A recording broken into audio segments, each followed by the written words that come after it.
India needs to rewrite its constitution. दोस्तों, अभी हाल ही में केसीआर जो कि तेलंगाना के चीफ मिनिस्टर है, उन्होंने अपने एक प्रेस कॉन्फ्रेंस में बयान दिया है कि भारत को फिर से एक नया कॉन्स्टिट्यूशन लिखने की ज़रूरत है। आज़ादी के 75 साल पूरे हो चुके हैं, लेकिन अब तक हमने अपने सिटीजन को बेसिक नीड तक का वादा पूरा नहीं किया है। डेवलपमेंट की बात तो छोड़ ही दो, और इसके लिए उन्होंने सीधे सीधे बीजेपी और कांग्रेस की सरकारों को जिम्मेदार ठहराया है। तो सबसे पहला सवाल ये उठता है कि आखिर वो ऐसा क्यों कह रहे हैं, और क्या सच में हमें नई कॉन्स्टिट्यूशन की ज़रूरत है, और अगर है तो क्यों। चलिए आज इस वीडियो में बात करते हैं। दोस्तों, 1946 से 1950 के समय जब हमारा कॉन्स्टिट्यूशन लिखा जा रहा था, तो हमारे कॉन्स्टिट्यूशन मेकर के सामने सबसे बड़ा चैलेंज ये था कि इतने बड़े देश को, जहां इतनी सारी जातियां हैं, इतना सारा लैंग्वेज है, इतना सारा कल्चर है, इन सबको एक कैसे रखा जाए। और इसलिए उन्होंने हमारे कॉन्स्टिट्यूशन में ऐसे ऐसे प्रोविज़न किए कि सेंट्रल गवर्नमेंट को स्टेट गवर्नमेंट के कंपेरिजन में बहुत ज़्यादा पावर मिल गया। जैसे कि हर राज्य में गवर्नर को अपॉइंट करना पूरी तरह से सेंट्रल गवर्नमेंट के हाथों में दे दिया गया, जिससे कि वो स्टेट की हर एक्टिविटी पर नज़र रख सके। और साथ में अगर स्टेट गवर्नमेंट कॉन्स्टिट्यूशन के अकॉर्डिंग नहीं चलता है तो वहाँ राष्ट्रपति शासन लगा दे। दूसरा कि जितने भी IAS IPS जैसे अफसर हैं जो कि स्टेट गवर्नमेंट के साथ मिलकर काम करते हैं, उनका अल्टीमेट कंट्रोल सेंट्रल गवर्नमेंट को दे दिया गया, ताकि स्टेट गवर्नमेंट इन ऑफिसर्स के साथ मिलकर देश के खिलाफ कोई गलत काम ना कर दे।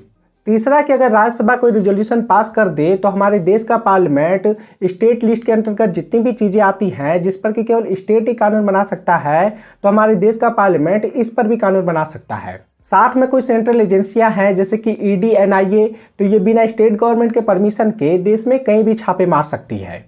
और इस तरह के और भी कई सारे प्रोविजन हमारे कॉन्स्टिट्यूशन में हैं जो कि सेंट्रल गवर्नमेंट को पावरफुल बनाते हैं। जनरली जब किसी देश का कॉन्स्टिट्यूशन बनता है तो उसके बारे में कहा जाता है कि ये गवर्नमेंट के पावर को लिमिट करता है, जबकि हमारे कॉन्स्टिट्यूशन के बारे में ये कहा जाता है कि ये गवर्नमेंट को मास्टर्स और सिटीजन को सर्वेंट की तरह बनाता है। दोस्तों, इनिशियली में जब ये सारा प्रोविज़न हमारे कॉन्स्टिट्यूशन में डाला जा रहा था, तो हमारे कॉन्स्टिट्यूशन मेकर ने सोचा था कि इन सब प्रोविज़न से हमारा देश एक स्ट्रॉन्ग देश बनकर उभरेगा, और साथ में जिससे कि यूनिटी बढ़ेगी। और ये जितने भी एक्स्ट्रा पावर सेंट्रल गवर्नमेंट को मिले हैं, तो सेंट्रल गवर्नमेंट कभी भी इसका मिसयूज नहीं करेगी।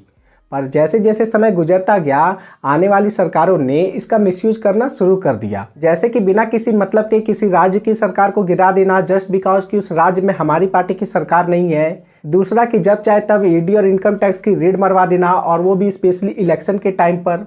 और तीसरा कि स्टेट गवर्नमेंट के अधिकारों को इंक्रोच करना, और वो भी उनसे बिना किसी सहमति के।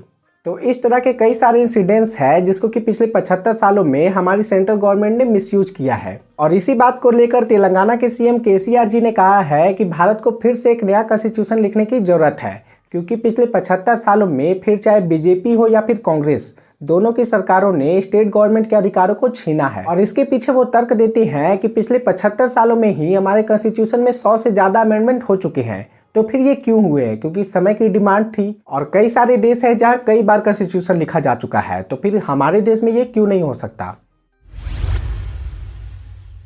क्या हमें सच में एक नए कॉन्स्टिट्यूशन की ज़रूरत है? तो दोस्तों, इसके बारे में कहा जाता है कि देखो, किसी भी देश को डेवलप करने के लिए कुछ चीज़ों का होना ज़रूरी है।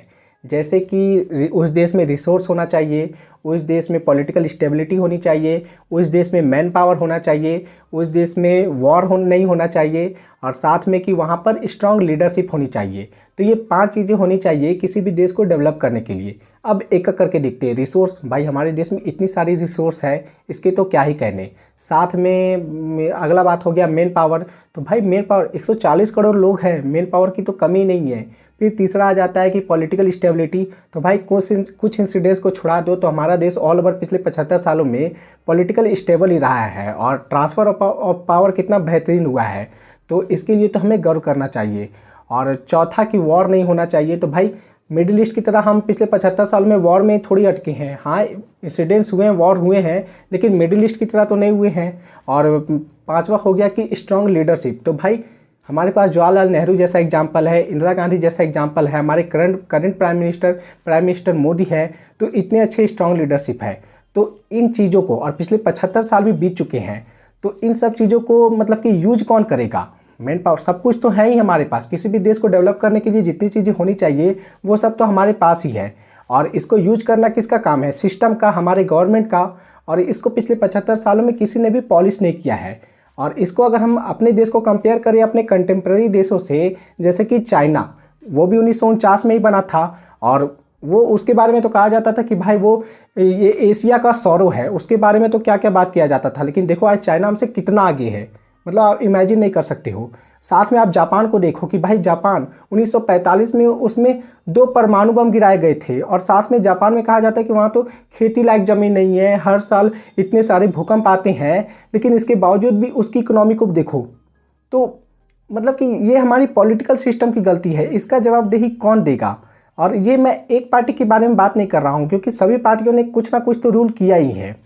और जहाँ तक बात की जाए कॉन्स्टिट्यूशन लिखने की, तो हम चलो मान लेते कि नया कॉन्स्टिट्यूशन लिख लेंगे, लेकिन उसमें क्या एक्स्ट्रा लिख देंगे, और इसको लागू करने वाले तो हमारे यही लीडर्स है, यही पॉलिटिकल लीडर्स है। तो सिस्टम मतलब कॉन्स्टिट्यूशन चेंज कर देने से सिस्टम थोड़ी ना चेंज हो जाएगा, मतलब पब्लिक तो चेंज नहीं ना हो जाएगा। और साथ में अगर इनकेस चलो हम एक नया कॉन्स्टिट्यूशन लिखने की बात करते हैं, तो फिर से सबका अलग अलग अपना अपना डिमांड है भाई, कि नॉर्थ वाले अपनी बात करेंगे, साउथ वाला अपनी बात करेंगे, फिर ईस्ट वेस्ट, भाई सबका इतनी सारी जातियां, इनको फिर से एक प्लेटफॉर्म पर लाना, इतना सारा लैंग्वेज वाले हैं, इतने सारे रिलीजन वाले हैं, भाई एक सिविल वॉर स्टार्ट हो जाएगा अगर ऐसा कुछ हुआ तो। और ख़ास करके आज के डेट में जब पॉलिटिक्स इतनी गंदी हो गई है, इतनी नफरत से भर गई है, तो पॉलिटिकल पार्टी तो अपने वोट बैंक को तो अपने तरीके से यूज करेंगे जब एक कॉन्स्टिट्यूशन लिखने की बात की जाएगी। तो ये तो भाई माफ़ करना, हमारे देश के लिए ये सही नहीं है। और आप इसमें अपना क्या पॉइंट ऑफ व्यू देते हो तो प्लीज़ कमेंट में ज़रूर बताना। चलिए मिलते हैं आपसे अगले वीडियो में, बहुत बहुत धन्यवाद। और जाते जाते मैं आपको कह देता हूँ कि ज़्यादा से ज़्यादा हम कर सकते हैं अपने कॉन्स्टिट्यूशन को सुधारने के लिए, कि जो कॉन्स्टिट्यूशन है वो हमारे सिलेबस का पार्ट होना चाहिए। मतलब कि ऐसा नहीं कि केवल पॉलिटिकल साइंस वाले बैकग्राउंड वाले बच्चे ही कॉन्स्टिट्यूशन पढ़े, नहीं, इसको एक सब्जेक्ट की तरह लिमिट करके मत रखो। इसको जितने भी बैकग्राउंड वाले जितने भी स्टूडेंट हैं सबको ये पढ़ने की ज़रूरत है, और सबको पता होना चाहिए कि हमारे राइट्स क्या क्या हैं, हमारे क्या क्या अधिकार हैं। और इसको एक सब्जेक्ट की में लिमिट करके नहीं रखना चाहिए, ताकि सब अवेयर हो और उसी से हमारा देश आगे बढ़ेगा। चलिए मिलते हैं आपसे अगले वीडियो में, बहुत बहुत धन्यवाद।